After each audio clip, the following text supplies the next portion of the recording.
welcome back to the Vital Premier League podcast. It's our second episode.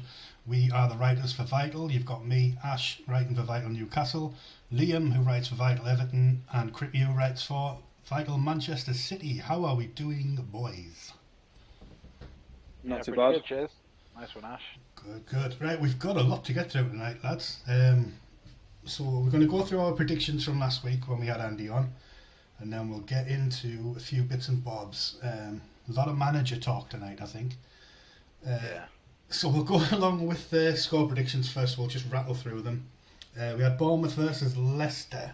Not a single one of us got this one right. I had Leicester to win 2-1. Liam, you had Leicester to win 2-1, and Andy had 1-1. And it was 2-1 to Bournemouth. Who saw that coming? I think people are waiting for Leicester to sort of wake up, aren't they, this season, and they're just not quite. They're I would have probably gone for Bournemouth to win at home, to be honest. But the fair play. It's easy to say now, isn't it? Yeah.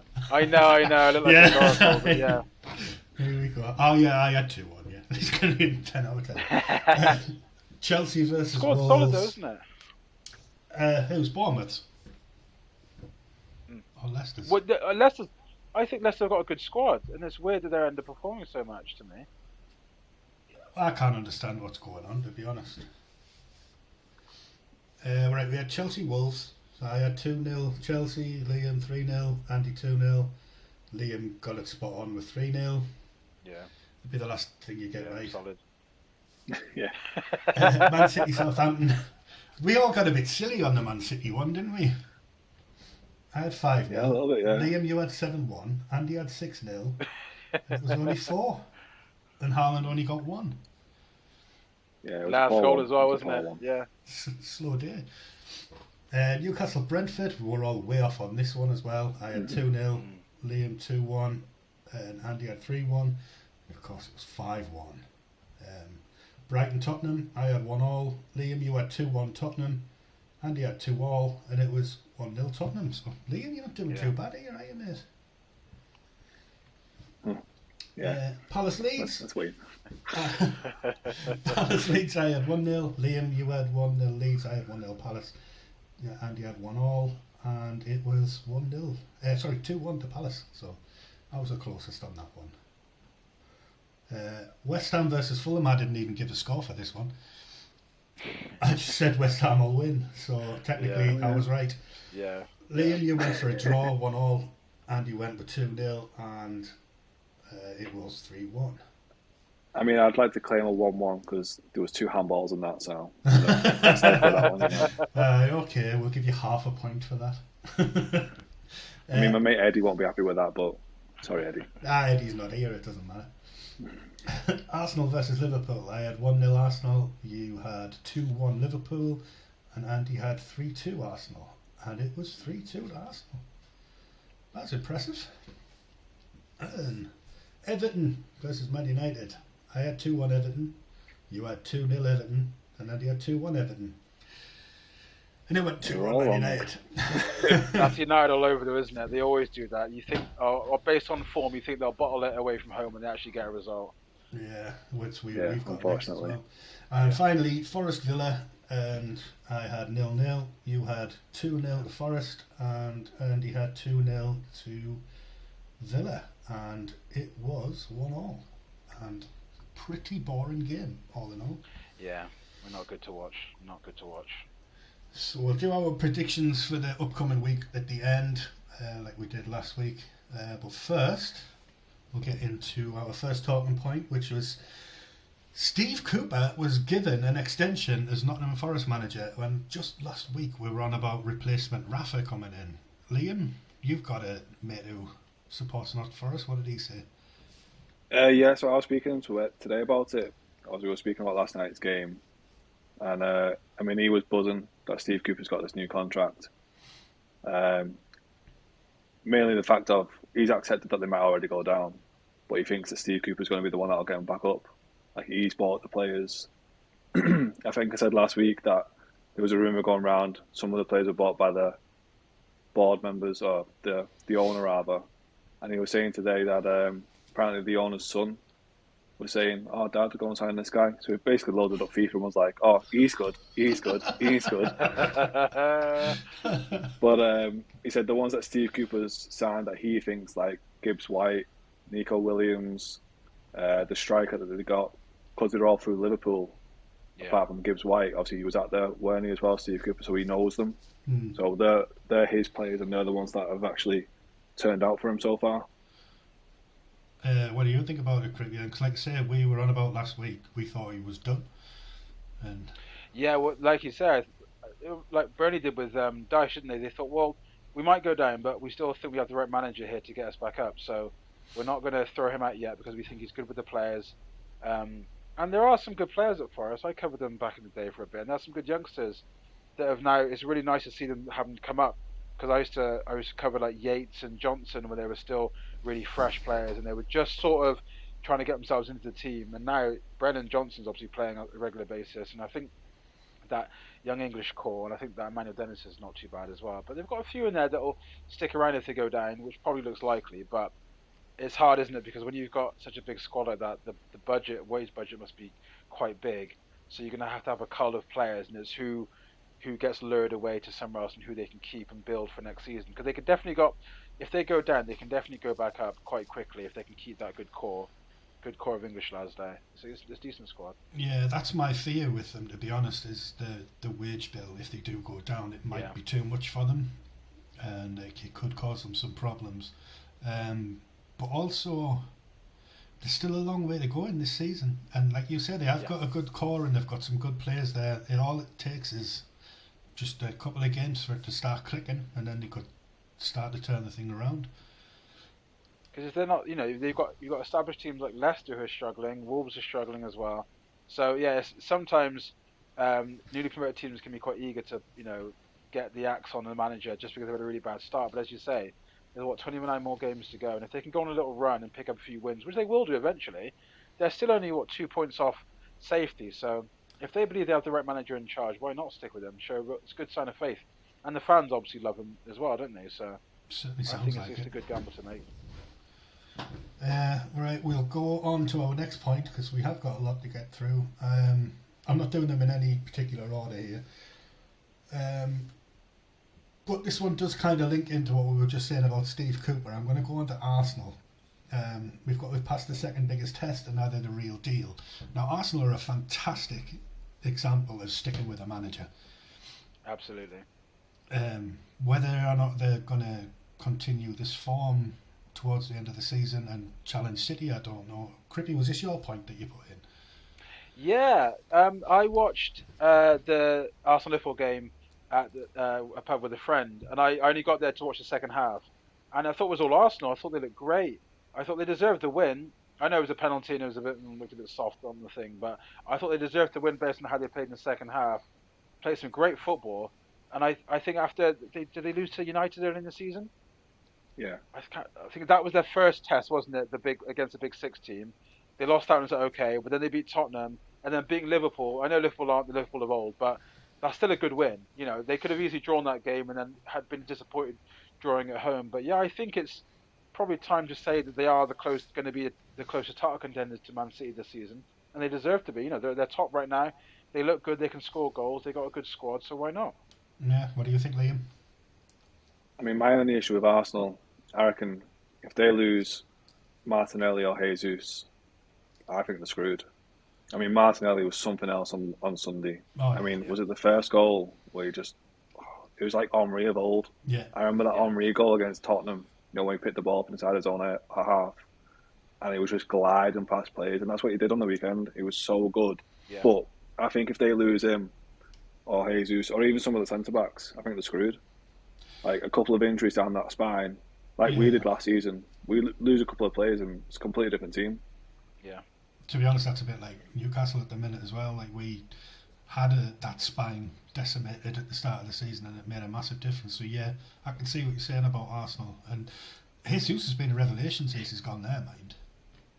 I mean, he's an important player, isn't he? Because he's not that tall, but he reminds me of Ollie Watkins the way he can actually hold the ball up. And sometimes Arsenal will go quick to him to hold the ball up, then they'll play off him. So as you say, if they do lose him, it changes how they have to play. they have to try and thread the needle a bit more without Jesus. But if he's there, they can play way more direct, and it means then they can sort of pick teams off a lot quicker because they've still got the playmakers that can thread those passes in between, those half spaces. But Jesus is absolutely fantastic. He can just do it all up front, and that's what he was like when he first joined City, and now he's got his confidence back. He looks a hell of a player. He was starting to pick up a bit towards the back end of his time at City, though, wasn't he? So I think Arsenal got him. He had at a the good right last time. season, I thought. Yeah. Yeah, I was surprised that they sold him. I know that maybe he wasn't good enough to be a leading man at City, but I still thought he was very useful. The numbers he put away and the standards that clearly Guardiola wants from his players is so high. I thought Jesus has been, but unfairly treated there. I thought he was better than what they made him out to be. Funny they brought in a decent replacement, I suppose. I know, right? I know. It's hard, isn't it, to say he hasn't done the right thing when you've got someone like that. All right, we'll move on to him actually because he's already got 20 goals for City. He's 8 away from last season's Golden Boot total. Oh, that's insane. What is going on? I've been waiting for a player like him. I don't know about you guys, but have you always wondered why don't strikers score the first chance they get in a game? Because you think they have 3 or 4 shots a game. You think, why not? Why isn't there somebody that can just consistently put them away? And finally, Haaland is that guy who just does. He just buries more than he misses, doesn't he? Absolutely ruthless. He's just a freak. He's that's it. He's a freak, isn't he? He is. The only like thing a nerd, that's isn't he? Proper football nerd. The only thing that's annoying for me is I put a bet on the start of the season. 5 left, 5 right, and 5 headers. He's got his left foot. He's got 3 headers and 3 right foot. I mean, still got a lot of games to go. I was going to say, you've them already. You can probably catch that bet in twice. Yeah, 100%. Yeah, you're going to get that. I mean, I still can't get over the fact that he hit the post at the weekend. I mean, what was he thinking? Yeah. It's just movement that's it's underrated because people see a lot of tap-ins and they think, well, yeah, he's at City, but it's not. He makes such subtle movements and he forces the defender to go one way, creates a few yards for himself, and then he's in. It's a thing that a lot of players can't do, even good strikers can't do, and that's why he always seems to be in space. Because it always looks like defenders don't know how to mark him, but it's because he'll feign a movement without the ball. A defender will completely fall for it. They'll follow, chasing a shadow, and then he's there open. So they must work so hard in training to get that kind of thing right, because he seems to know the trigger points of when to move, when the ball's going to come in without even looking. It's absolutely incredible. It is. I mean, and then you've got the likes of Foden and De Bruyne that can pick him out, and no one's going to come close to City for the next couple of years, are they? No, I can't see it. I mean, the thing is, didn't he had a bit of a bad injury spell at Dortmund, did he not? That's what everyone keeps saying. So the thing is, if he does get injured at City, is this Alvarez going to do the business for them? That's the point, yeah. But like I said last week, week, I can't see it happening because they still got just class everywhere. Obviously, Foden, I love Bernardo Silva. I think he's just different gravy. He's just so good. Yeah. He can do everything, can't he? Absolutely everything in midfield. Yeah. I mean, there's a reason, obviously, Barca were after him, but I'm just fed up with them. At a certain point, it's just annoying. It is. I mean, you were saying before about Hayes. I'm glad he's left City because he'd always play against us and he'd always get 2 at least. Yeah. So, I'm just glad there's someone else, but now it's Haaland, so he'll probably get 5. I mean, did you see João Cancelo's goal? He's a left back. He shouldn't be doing stuff like he's that. He's weird as well. I mean, he's the best right back in the league that plays left back. Yeah, absolutely. Just an incredible footballer who's so comfortable on the ball, isn't he? And it feels like he clearly played higher when he was younger because he just has such a good technical ability and that confidence to go forward. He's an absolutely brilliant player. That's just unbelievable. That goal was... there are midfielders that couldn't pull that off. Yeah. Yeah. It's crackers. Right, what else have we got on? Sticking with Man City, and we'll bring your club Everton in, because this is one of yours, Liam. It looked personal. It looks like a personal just a little bit. So, Everton recently got fined £300,000 for pitch invasions. And Man City also got fined for pitch invasions, during which one of their players assaulted one of their fans assaulted a player, and they only got £260,000 fine. What's the 40 grand difference? It makes no sense to me at all. Like I was talking about this today at work with one of my mates, and we're saying, granted, we did 2 pitch invasions, and we'll do it again, hopefully. But this time winning something, not just surviving relegation. But we did 2 pitch invasions. Granted, we're not supposed to do that, but the emotion, it takes over you. But then again, no disputing City doing the pitch invasion, just won the league after being 2-0 down. Just nuts. But then when a fan comes on the pitch and punches Robin Olsen, surely there's more of a fine for City there. I mean, even Vieira, I mean, he got goaded a bit by an Everton fan, but he didn't get anything done by the FA and he kicked out. But for some reason, we get a 300k fine. Again, like I said, we'll happily take it. But still, what's the difference? To me, I think City's was maybe a little bit worse, but that's just me being me. No, I'm inclined to agree. But like you said, Everton did it twice, so. That must be the only thing, because otherwise it's identical, isn't it? There was a player or a manager that was threatened by a fan. One was actually assaulted, one was sort of, like I say, goaded. And that was it. It was pretty similar stuff. But yeah, if the FA are going to say it's 40 grand more because you did it twice, then fair enough. But it would have been. You just know when they do something like that, fans are going to say, "Well, hold on, why is there the difference here? It's still an invasion if you're punishing that, you know." So I mean, I don't know what happened with Forest, because obviously that happened with them when they got to the playoff finals, didn't they? Because they beat Sheffield on penalties. Was it on penalties in the end? I can't remember. I can't remember. But because that was when Ollie McBurney and Ryan Brewster had a scuffle with some other fans as well, didn't they? Yeah, yes, I. But I don't know if anything's happened from that. Because, I mean, I don't like that Ollie McBurney as it is, but I've not even looked into that one. But when I saw City got 260k, I was like, okay then. It feeds into the Newcastle narrative that we have of the Big Six, the cartel, that they can get away with a lot more because of what they bring into the league. Well, we've been saying that for time now. I mean, I remember when Martinez took over us, and it was a great season. I wish we could go back. We finished 5th, and I think we finished on the highest total pointal that finished outside the top 4, and since. Yeah. And 70 plus I remember, points, wasn't it? Yeah. Yeah, BT did a piece on the, I think it was the top 5 or the top 6 at the time. United obviously were having a stinker because Moyes took over. And for some reason, Everton weren't even mentioned in it. I think we were 2nd or 3rd at the time. Yeah. I was like, okay, so we'll ignore the actual top 6, but, shoving United because it's United. Yeah. Which is fair enough, but at least mention the teams that are actually doing well. Yeah. It happens far too much.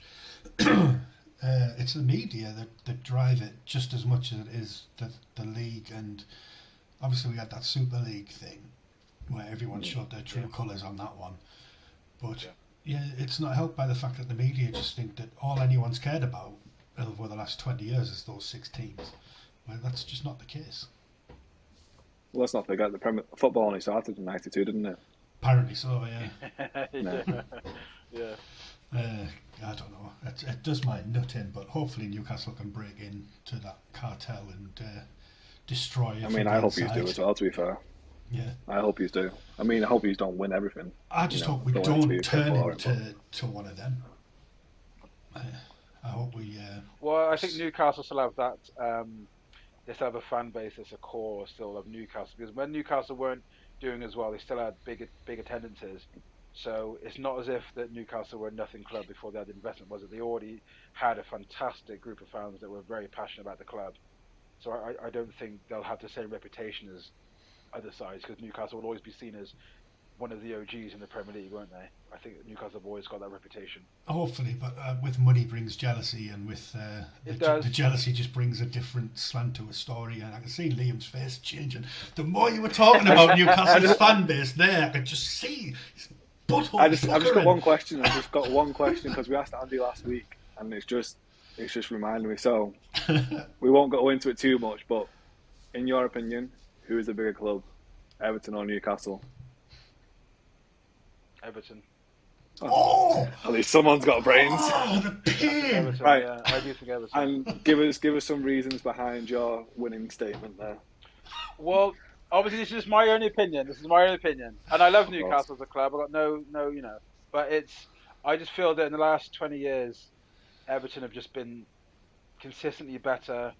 I feel they have a better reputation when it comes to signing players, and I think it's hard, isn't it? Because you could probably look at numbers of things like attendance and say, yeah, Newcastle's still up there. But I think when it comes to reputation, I think Everton are just higher. I do think Everton are a bigger club. I think we can end the podcast right there. Just allow me 5 minutes to seethe. It's all right. We can talk about something that we know you like to talk about now. So, Ash, who do you think is the best player outside of the top six? Right. Well, we're going to agree here.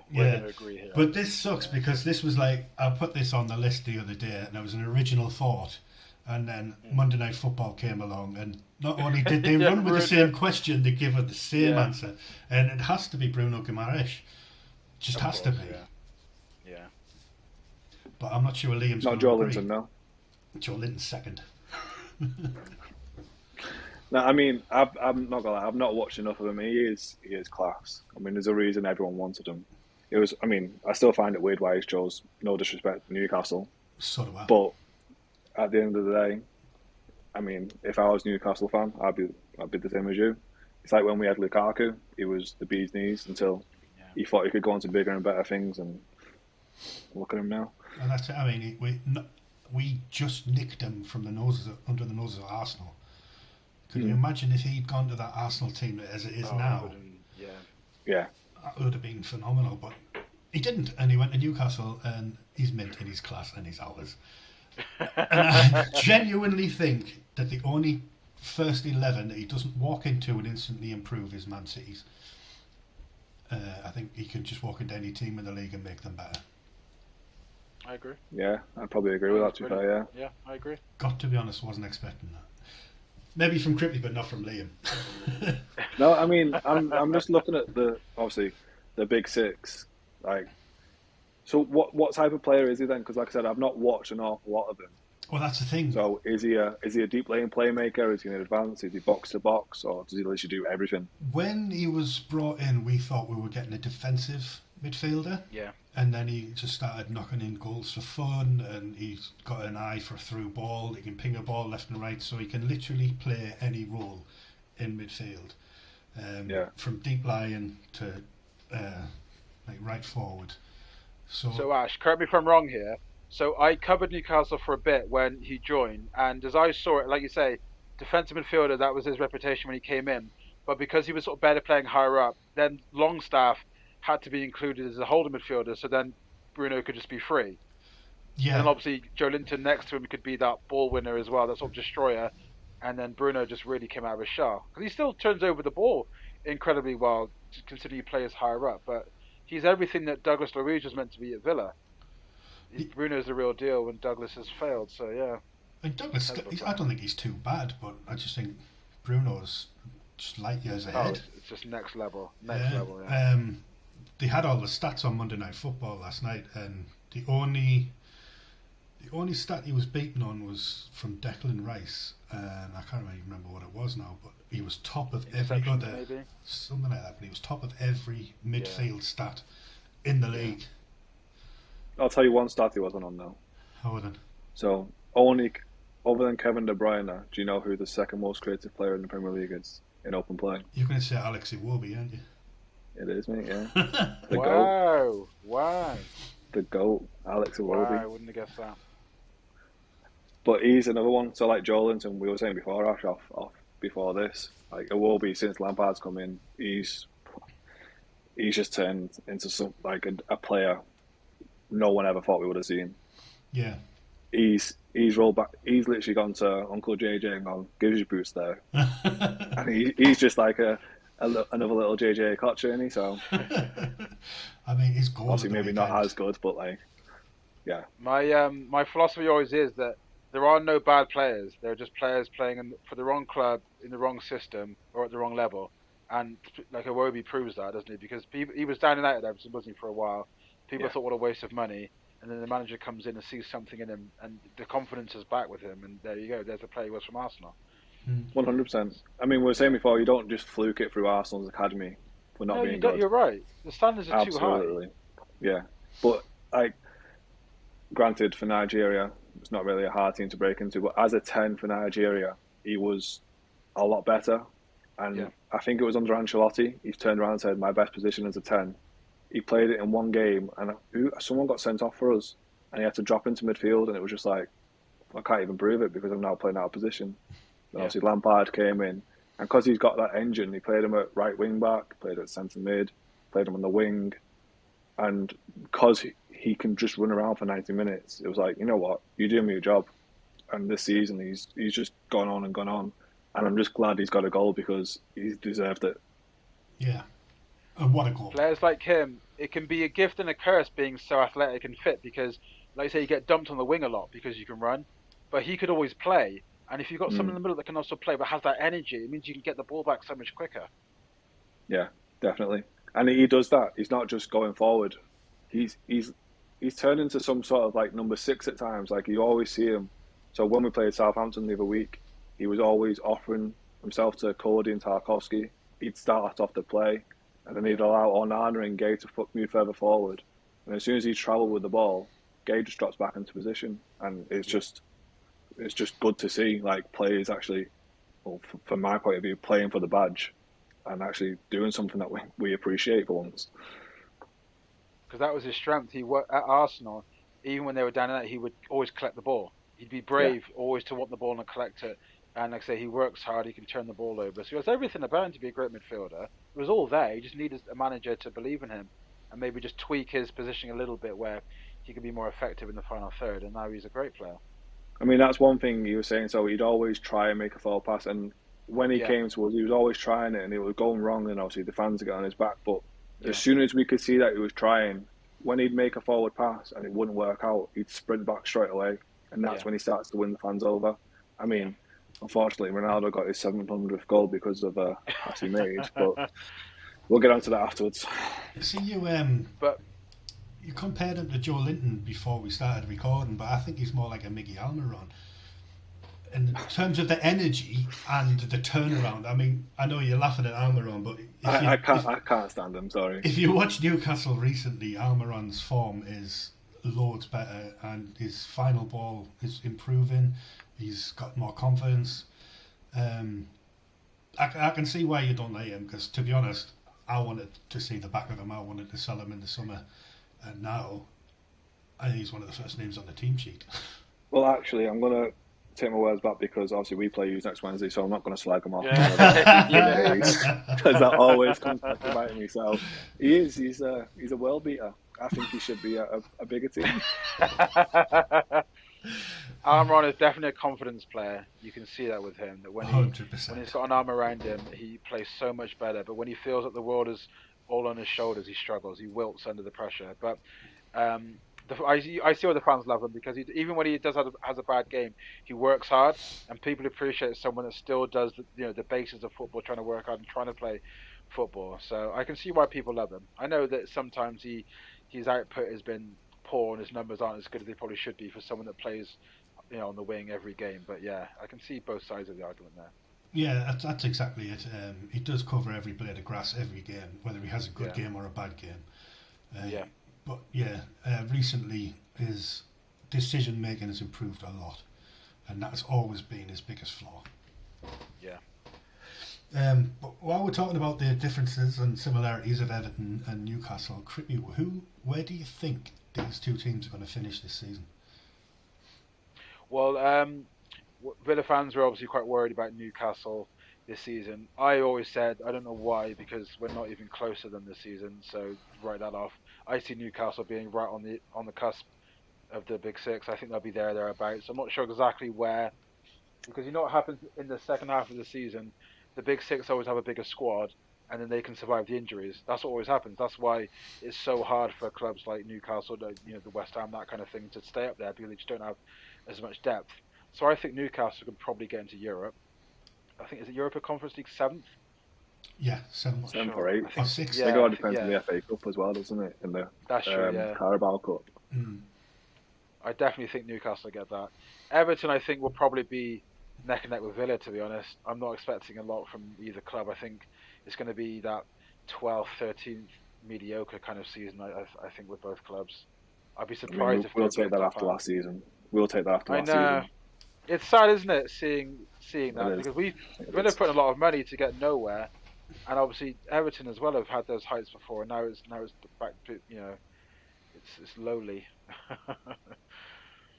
Yeah, I mean, for me, like the way we started, granted, Sunday night was a bad game for us, but just the belief in the squad. Obviously, we've had a couple of injuries in defence that are coming back. Calvert-Lewin is coming back now. If we can get everyone going before the World Cup and we're top 10, I'll always take top 10, but I think we'll be easily top 10. But it all depends up until that World Cup. I think if any team can get everyone up until that World Cup and be in a decent position before November, I think that's where you need to go from.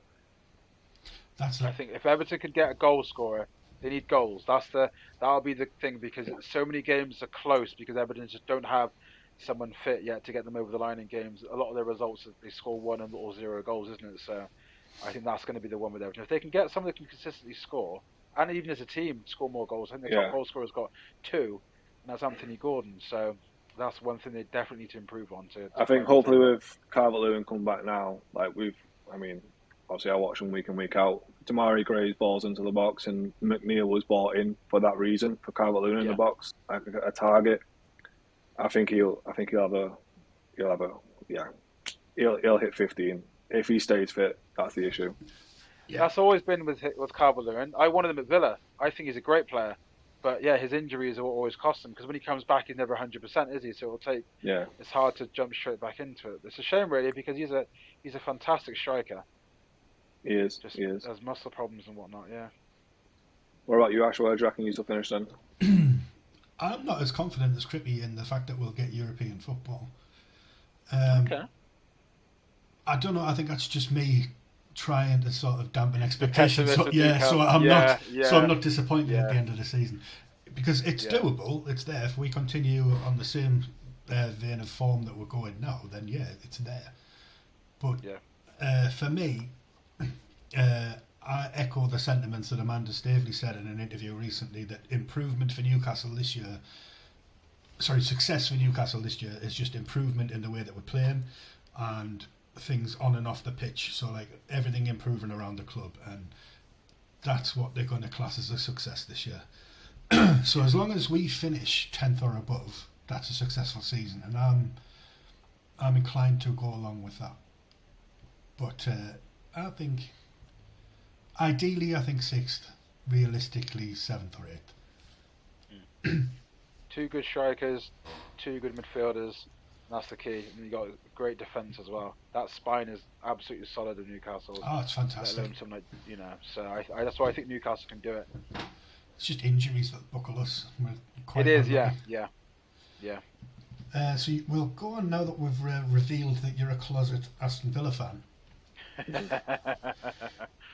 What are you thinking of Villa so far this season? They seem to be struggling for goals. And what is your opinions on Steve Gerrard? It's disappointing. It's so disappointing. There was so much confidence going into the season. I thought we'd have, because Gerrard said he wants a good pre-season. He needs the players he needs for to build the squad he wants. We let him spend 25 mil on a left back, a centre back, when we already had 4 centre backs in the team. So we've given him what he wants.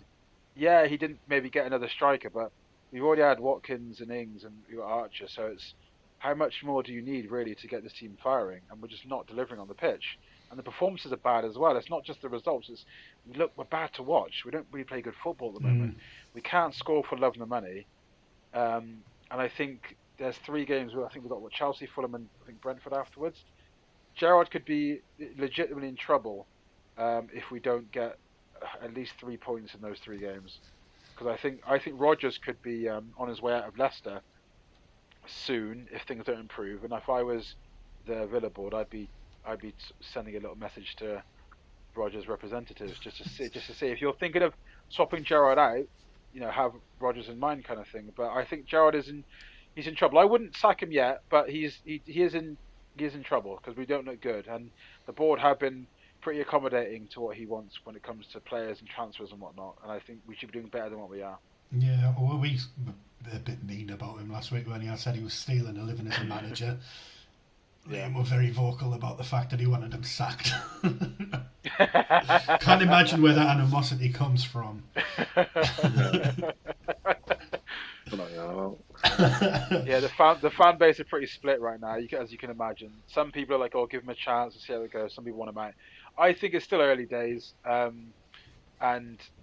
but yeah, like, the problem is the fact that he was always saying that, "Oh, when I get the players I want, this team will be on fire," and he's got that. We've really spent a good amount of money on players that other clubs around us don't spend. You know, who spends 25 million on a left back? Just like that, just because he wants one, and on a centre back, just because he wants one. I know he got injured, but who is the left back as well, by the way?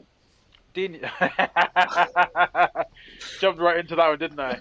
Yeah. But yeah, because obviously Target went to Newcastle and looked good, didn't he? So that was quite a bold move, just to say, oh, we've got a left back who's decent, but yeah, just got rid of him and signed a new one. So I think Gerrard, he'll be defiant, and I think also the Mings captaincy, taking the captaincy off Mings, that really was a big decision that he'll live and die for, you know, because that can upset a dressing room doing that. Because Mings is a popular guy.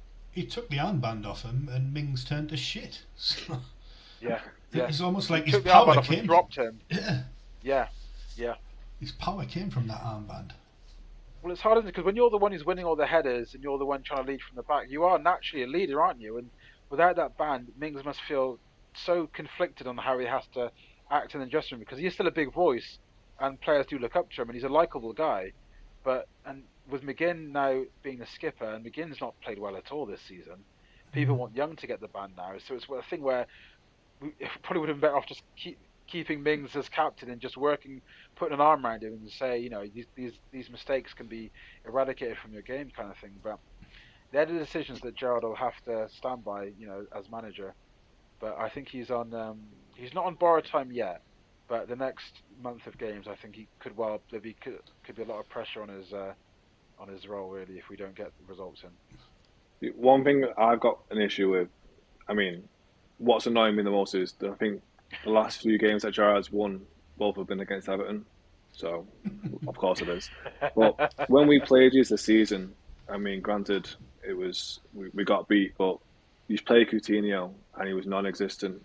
When Buendia came on, he changed the game, and they're both the exact same player to me. And Buendia was class at Norwich. Obviously, Coutinho is a world-class player, but I think he's just he just wants to play Coutinho because of his Liverpool connection. Yeah. And is that right? Like, is that it because of his name? Well, that's what fans have been scratching their heads, wondering why Buendia doesn't play more, because he plays better when he comes on. He comes on, he looks great. Yeah. But the funny thing is, everyone got excited when Coutinho signed for us, and I was like, well, doesn't it seem a bit odd that Barcelona are happy to take, like, I think they lost like over 100 mil on Coutinho selling him to us, and fans were like, oh, we've got a star here. I was like, well, hold on a minute, like, there's a reason why they were really keen just to get rid of him for any price they could, and it's because he started well. They had a few good games, and then he just dipped, and now he just cannot get that form back. And I think the motivation is gone. He's the type of player that we would have signed, not Coutinho, yes, but like a player that has been and gone to a big team, and someone that is on big wages and is happy to pick up those wages. Like, exactly. I mean, James Rodriguez, prime example. I mean, he only wants to play for Carlo, which is fair, and he was world class, but it's only when he played. He was always fit for Colombia, but the second it was cold, I'm not well. When his manager goes, he wants out. He literally didn't. Him staying at Everton was purely on Ancelotti. He wasn't staying, and that was it. He had no interest after that. No, well, I mean, obviously there was the whole thing with Benitez, because obviously he got rid of Madrid. But my biggest annoyance was no one got to see him play at Goodison because of COVID. And the first game of the season, what we had, Benitez didn't put him in the squad, so he could have at least just put him on the bench. You know what I mean? Just so we could see him in the flesh. Like, he was real. He did play for Everton. You could wave him off. Another manager who could be under pressure, probably isn't, but Jurgen Klopp and Liverpool this season. Pants. What's going on there? Yeah, I wanted to ask the question with Klopp, because I don't think he's under pressure from the board, but sometimes when a manager seems fed up, they can see that their team has peaked. They haven't got the investment they once had to rebuild this team, and it looks like Liverpool have had their best time now, doesn't it? And now they're going to be in that thing, like I say, selling Mane and bizarre, just bizarre, you know. So I don't know where they're going to go from here now because they're probably not going to win the league this season, are they? Are they going to challenge in Europe? I don't know. They lost a game in their group, didn't they? So it's a tough one. They didn't just lose; they got battered by Napoli. Yeah. Klopp's they only just out beat with Ajax the as well. title Yeah, I mean, obviously from my point of view, I don't like Liverpool no matter what. But Mane, obviously Salah scores all the goals, but Mane was the workhorse for Liverpool. Yeah. Obviously, I know a lot of Liverpool fans. Obviously, none of them have been to Anfield as well. But I said to them in the summer, if you're losing Mane, they should have sold Salah as well. He's got no sell on profit now. They should have cashed in on him whilst they could. Obviously, they signed Diaz, they've got Carvalho, Harvey Elliott can play there, but they could have spent big money on a different winger, potentially. Because I don't know how many Salah scored this season, but he got subbed off at Arsenal. I think he might still be in Mikalenko's pocket from when he played against us. He's just been so bad. He's been so bad. When you get subbed off at Arsenal, like from Liverpool's point of view, chasing the game, you don't take off someone who's supposed to be your best player. No. And then Jota came off as well, didn't he? For Harvey Elliott. I thought, are you trying to win this game or what? I mean, it was a weird tactic from Klopp, but it might be a case of he's trying to prove a point to his board. Like, if you want me to do something, I need the players. Yeah. But at the same time, when he spent all this money on the players he has signed, only he can be to blame for it. I mean, obviously, Arthur Melo getting injured doesn't help. And obviously, Thiago they've had a few, yeah. But does spitting your dummy out, is that the way to go with a ball like That's Liverpool? Klopp, though, isn't it? Yeah. It's Klopp. That's what he likes to do. He likes to play up for the cameras. Not being biased. I just can't stand him as it is. I know, obviously, you're not a big fan of the club, but I do feel for the fans in a way because they had the best 3 years, didn't they, where they were genuinely challenging and then they won it, and yet they're going to come out of this with one title, the Champions League, and that was it for 7 years of Klopp, as it might be more than that, I saw. But yeah, so obviously they hit points tallies that no other club had hit except for City. So they had that time where they really did peak, and now the squad looks like it's kind of the transition period is well and truly here now. It's fine for me. My little brother's a Liverpool fan, so it's fine for me. Would you go as far as to say that Klopp is overrated? No, he's not overrated. He's not overrated. He is a world-class manager. I mean, he's gone... So the 2 leagues he's been in, obviously Germany, the second best team was Dortmund. He won a league with them. Yeah. Okay, and then he fell off a bit. He's now done it with Liverpool. The team he built with Liverpool is world class. Like, can't even joke about that. It is world class, and I hate it. But and that's the thing. Like, you can't hate someone if they're not world class. Do you know what I mean? Yeah. Apart from Almiron and Jolinton, but both world class. Klopp has built an incredible squad, and he's done well with. I know Trent's not had the best season this season, but when he was on his game, he was absolutely fantastic for that team. The amount of assists he got right back, and Liverpool also had the problem of mentally being champions because they got close and Rodgers bottled it. They didn't quite have the steal, and what Klopp happened somehow turned. With the Rodgers one? Klopp somehow turned. Someone slipped, didn't he? I forgot. Yeah, sorry. Well, it's ironic though, isn't it? Where they actually won a title when Gerrard and Carragher left, and I thought that's ironic that when they finally sort of moved on from that era, they actually won something, And I do think Klopp is definitely up there, but sadly, this might be the only title he wins in England. You're probably right, especially if he keeps carrying on the way he is, spitting his dummy out and practically crying. It's a sad way to end it. Yeah. I don't know. Anyway, shall we move on to some score predictions for next week? Oh, yeah. Can do. So we've got a Friday game this week, which is Brentford versus Brighton. Crippy, what have you got for this? I went 2-1 Brentford.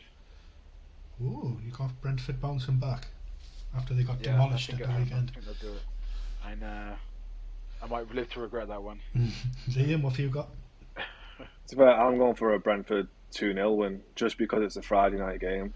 I mean, it didn't work well for me last week. I went for an Everton 2-0 win because it was a Sunday night game. But like I said it then, I always back the home team in an evening game. Fair enough. I've gone Brighton. I've gone 2-0 Brighton. Especially after how piss poor Brentford were against us. I mean, they give us 3 goals. So if they do that again, play like that again, they're knackered. Saturday, Leicester versus Palace. I'll kick off with a 1-0 to Leicester. Liam, what have you got? I'm going to go 1-1. Right. Yeah, I had 1-1 as well. We've got the same sheet here. I was going to say what's going on. I just don't trust Leicester. I know they should win at home, but I don't trust them. Palace are good. I like Palace as well. Yeah, they're exciting, Palace. I'm backing Leicester to start bouncing back. I don't think they're going to be this cack all season. They can't be. Fulham. It's that cliche of they're too good to go down, isn't it, with Leicester? I do think that squad is just too good to be there, but hopefully they'll turn it around. I mean, hopefully in January they'll lose Maddison and Tielemans when they sign for Newcastle, and then that's them gone out the league. But that's a different if you story. sign Tielemans, it's over. Yeah. Fulham, Bournemouth. What have you got, Liam? I'm going to go Fulham 2-0. Is Mitrovic back? I don't know. That's what I was thinking as I was saying it. I mean, Bournemouth they were good on the weekend, obviously, going 1-0 down to Leicester. And they've just got powerhouses, aren't they, with Billing and Solanke. Yeah. But if Mitrovic is back, I'll go Fulham. But if he's not, then I'll go 1-1 draw. What have you got, Crippy? But yeah, I'll go 2-0 Fulham. Yeah, I got a draw for that one. I think, I gone for 1-1 draw. I've gone for Bournemouth are decent, aren't they? Yeah, I don't mind Bournemouth. I've gone for 0-0. But again, like you say, Liam, if Mitrovic is back, they could sneak that one. Yeah. Wolves versus Forest. Crippy, where are you going? 2-1 Wolves. I think they'll win. It's about time that they're overdue. I think Forest are probably going to be the whipping boys for a little bit. It's going to be close though. Forest will probably think we've got a chance here as well, but I think Wolves might win that one at home. Yeah, Liam. I'm going to go 2-0 Wolves. I've gone 2-1 Wolves. I reckon Forest will take the lead, and I always think there'll be a goal either side. And the last one on Saturday is Tottenham versus some team called Liam. Everton. Liam's not going to be happy with what we got here. He's not going to be happy, Ash. No, he'll not be happy when he hears mine either. So we'll let Liam go first. I'll start off, yeah. I mean, if we play like we did against United, Tottenham could easily put 5 past us. But if it's the Everton turn up that I hope that turn up, I'm still going to go with a Tottenham 2-1. Alright, Crippy, what's your... I can't see us winning. I had Tottenham to win 3-0. Purely just because Tottenham, they're good at home. They're solid, aren't they? 100% record. They put 6 past Leicester, I think. They're good, Tottenham. I think they'll have too much for Everton. Yeah, Tottenham are starting to come good again, and I've got them for a 3-1. Yeah. As long as Richarlison doesn't score, I'll be happy. Oh, could you imagine? Because he's been so close as well. He had his goal to Slade. It's going to happen, isn't it? The weekend. It is going to happen. As long, I mean, I can't see him. I hope he doesn't celebrate. I still love him. I don't think he would do that to you. No, I do. He's a shit house. Don't think so. He's a bit. Sunday, Villa versus Chelsea. This for me can only go one way, and that is a Chelsea win. And a comprehensive one. I've got 3-0. Liam, what have you got? I'm going to go Villa win. Wow. 2-0. I love the confidence. Does the Villa man have confidence? No, I don't. They've Chelsea won like 3 on the bounce in the league. They're good. I think they won the last away game as well. I got Chelsea to win 2-1. I want to be wrong, but it's hard. The thing is that with Villa are technically unbeaten before, but we haven't looked convincing at all. And again, that Forest performance was so bad. So I think Chelsea probably had too much for us. 2-1 Chelsea. Leeds versus Arsenal. Liam, what have you got? I'm actually going to go home win again. I'm going to go. I don't know.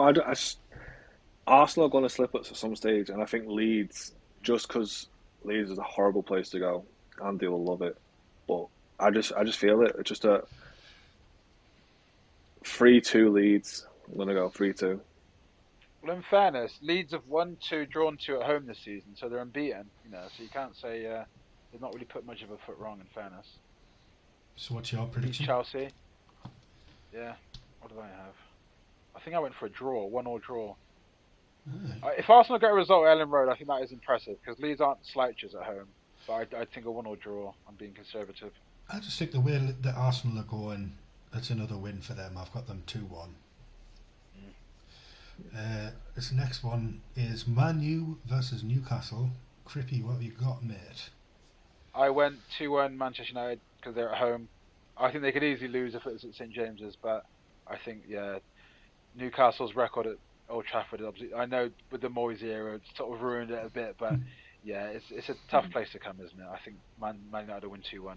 Yeah, Liam. I'm a draw. I'm gonna go 2-2. Nice. I've got a draw as well. I've got 1-1, purely because our record at Old Trafford is absolute dog radish. 2013 was the last time we won, and before that it was 1972. So wow. It's not good. I mean, I think on paper we've got what it takes to go and beat them, but just history's against us. Yeah, it's the venue. I think if it was at Newcastle, I'd back Newcastle to win it. 100%. But I think Southampton versus West Ham. Liam. West Ham easy, 3-1. Southampton are the worst team we played this season. I think they're terrible. They are pretty poor. Like, Crippy, what you got? I went 1-1 only because West Ham aren't very good away from home this season. They've lost 3 out of 4. I know Southampton aren't that great either, but I just think I've gone for a 1-1 draw. I don't think West Ham will be good enough to get something, and Southampton won't be good enough to win. Got to be honest, I didn't know about West Ham's away form. I've still got them to win. I've got them 2-1, purely because, like I said, Southampton are just cack this season. They are, yeah. The big one on Sunday, Liverpool versus Man City. I'll kick off with a Man City win 3-0. I just don't think Liverpool have got anything on them this year. Liam, even you puffed your cheeks out there, mate. I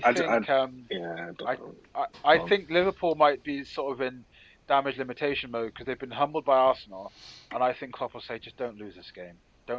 So I went for a 1-1 draw.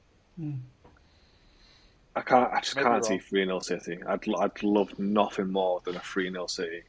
But saying that now though, because today Trent's out for a long time, Luis Diaz is out till after the World Cup. Yeah. Matip's out, so they are going to struggle defensively. And I'll go 2-1 City. But it's just Liverpool. You just know they'll get something. They do alright in the head-to-heads with Man City, don't they? Yeah. Klopp does seem to get the edge on Guardiola. The other thing as well, because obviously Sunday, the whole VAR, I think they'll get some dodgy decision go their way. Liverpool. And there's another couple of games that we'll bring into this week's show because they take place on Tuesday next week when we're actually recording. So it'll be Brighton versus Forest. I'm going with a 2-0 home win there for Brighton. Liam? Yeah, I'll back that. 2-0 Brighton, yeah. How about Crippy? Yeah, 2-1 for me, 2-1 Brighton. And Palace will be playing Wolves. What have you got for that one, Crippy? Close.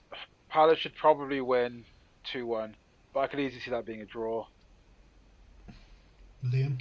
I'll go Palace. Palace win. Again, Palace is a horrible place to go, but I like Palace. I like what Vieira's done. I love Eze and Elise. I think they are absolute They're great ballers. to watch, aren't they? Oh, can we just talk about Eze's goal the other day? Was it Eze's? I've not even seen it. Or was it Elise's? I've not even watched Match of the Day from the weekend. I mean, I don't watch Match of the Day anyway, but... Was it Eze? Yeah, Ebre Eze. Outside of the box, he feigned a shot and just took 3 defenders out the game and then just put it in the corner from the 18-yard box. That was absolutely beautiful. I've got Palace. No, I haven't. I've got 1-1. I've got a draw on this one. It's because if Palace are great to watch and obviously going to be good at home, but it's these kind of games sometimes they let themselves down, which is why they're not high up the table. So sometimes they just fall short in games against teams like Wolves and like that they should beat but don't. So I've gone obviously 2-1 for Palace, but I could easily see that being a draw. Like you've got Ash, I could easily see that. Yeah, I was teetering on a Palace win, but I'm going to go with a draw. Yeah. Right then, I think that's pretty much it again this week, lads. So thanks very much. Who's coming back? Well, obviously Liam, you'll be back next week. I think we might get Andy back. Crippy, are you up for it? I might be up for it. Might be there. I'll keep you guys guessing. Very non-committal. Well, thanks for your input this I live week. my life one day at a time. Nice. Right, and as for you people watching and listening, you know what to do. Clicking all these subscribe buttons and follow buttons and share buttons. You do all that for us, and we can just let everybody know that it's the best podcast going. Yeah, get the channels to grow. Exactly. Right, thanks very much, and we'll catch you next week. Cheers.